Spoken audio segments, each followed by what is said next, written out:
देखिए, ये कोई पहली बार कोई एम्बेसडर कहीं से या खासकर अमेरिका से पहली बार जम्मू कश्मीर नहीं आया है। और सिर्फ फ़र्क ये है कि जब 2019 से पहले यहाँ कोई भी एम्बेसडर आते थे, वो यहाँ जो हर तबका फ़िक्र है उन लोगों से मिलते थे।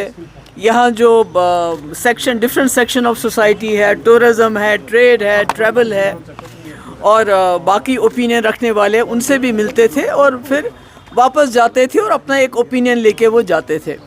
मगर 2019 के बाद ये जो जितने भी फॉरेन डिग्निटरीज़ के जो टूर्स हैं, ये क्यूरेटेड होते हैं।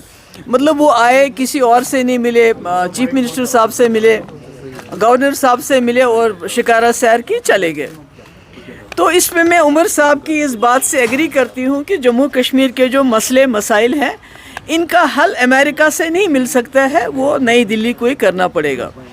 मगर मैं ये उम्मीद करती थी कि उमर साहब कम से कम जो अमेरिका से एम्बेसडर आए हैं उनको बोलेंगे जम्मू कश्मीर के लोगों का कंसर्न, जिस तरह से अमेरिका ने और इज़राइल ने ईरान पे हमला किया, वहाँ 150 से ज़्यादा बच्चों को शहीद कर दिया, वहाँ की लीडरशिप को शहीद कर दिया, वहाँ बम्बारमेंट कि उसका हमारा कंसर्न है, हमारे जम्मू कश्मीर के लोगों का एंड डिस्प्लेजर एक्सप्रेस करते। और साथ ही ये बताते कि अमेरिका को जिस तरह से मुस्लिम ममालिक में फसादात उठाता है, वहाँ बिला वजह हमले करता है, उससे जम्मू कश्मीर भी मुतासिर होता है। और दूसरी बात ये है कि जब उमर साहब ये कहते हैं हमारे तमाम मसाइल का हल दिल्ली में है, तो उन मसलों की बात क्यों नहीं करते हैं। अभी जब मैं यहाँ आ रही थी तो मुझे मैसेज मिला कि करीमाबाद पुलवामा में कल रात को आर्मी ने, कई दिनों से कार्डन चल रहा था, सर्च ऑपरेशन चल रहे थे, एक इमाम को निकाला, उसकी पिटाई की, उसकी दाढ़ी नोची, नौजवानों को उठक बैठक करवाते हैं, बहुत तंग करते हैं, बहुत हरासां करते हैं। इसके बारे में उमर साहब, ये भी एक मसला है। हमारे हज़ारों लोग जेलों में बंद हैं, रोज़ हमें नौकरियों से लोगों को निकाला जाता है, हमारे यहाँ छापे रोज़ पड़ते हैं, प्रॉपर्टी अटैच की जाती है और मतलब एक घुटन सी है जम्मू कश्मीर में, कोई बात नहीं कर सकता है खुल के। एक ऐसा माहौल बनाया गया है जिसमें लोगों का सांस लेना भी मुश्किल है। इसके बारे में उमर साहब बात कर सकते थे, ये तो वाशिंगटन से बात करने की ज़रूरत नहीं है। हाँ, जिस तरह मुफ्ती साहब ने दिल्ली को मनाया, वाजपेयी जी की सरकार थी, उन्होंने मनाया और एक रिकन्सिलेशन का प्रोसेस चला, यहाँ भी बातचीत हुई, यहाँ भी डायलॉग हुआ, हर तबके से डायलॉग हुआ, पाकिस्तान से भी बातचीत हुई, रास्ते खुले।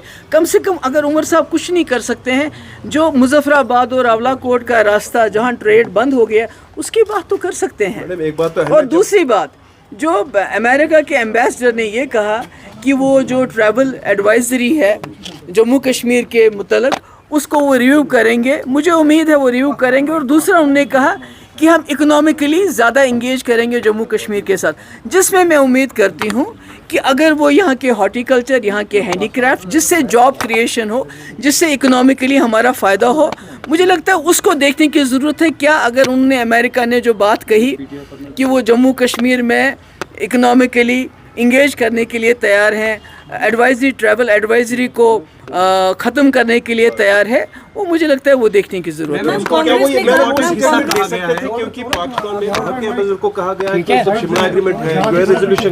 देखिए, मैं इसमें नहीं, मुझे तो अफसोस है कि देखिए बीजेपी ने हमें, हमारे जो जम्मू कश्मीर की रियासत है, एक हेड मास्टर से हमारे चीफ मिनिस्टर को मास्टर बना दिया।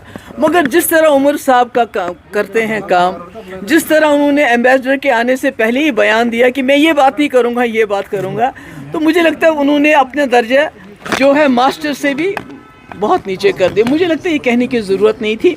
बाकी मैंने पहले भी कहा, अभी कहती हूँ कि मुफ्ती साहब ने जो भी कुछ हासिल किया, चाहे मुजफ्फराबाद रोड था, रावलाकोट रोड था, डायलॉग था, मुगल रोड था, यहाँ बातचीत थी, पाकिस्तान बातचीत थी, हालांकि उनके पास कुल 16 मेंबर थे, वो दिल्ली को कायल करके, और उमर साहब को भी दिल्ली को कायल करना चाहिए उन मसले मसाइल के लिए जो आज जम्मू कश्मीर के लोग फेस कर रहे हैं। बहुत बहुत शुक्रिया। जो है इम्पोर्टेंट पार्ट है। لیکن کانگریس کا, I want to add to it, Congress نے کہا کہ why do we need to hear it from US because Kashmir has always been an integral part of India. میرے خیال میں ہمیں امریکہ کو اتنا سیریسلی لینے کی ضرورت نہیں. آپ نے دیکھا پوری دنیا میں جہاں بھی امریکہ نے انٹروین کیا ہے, تباہی مچائی ہے, ویتنام سے لے کے ایران تک.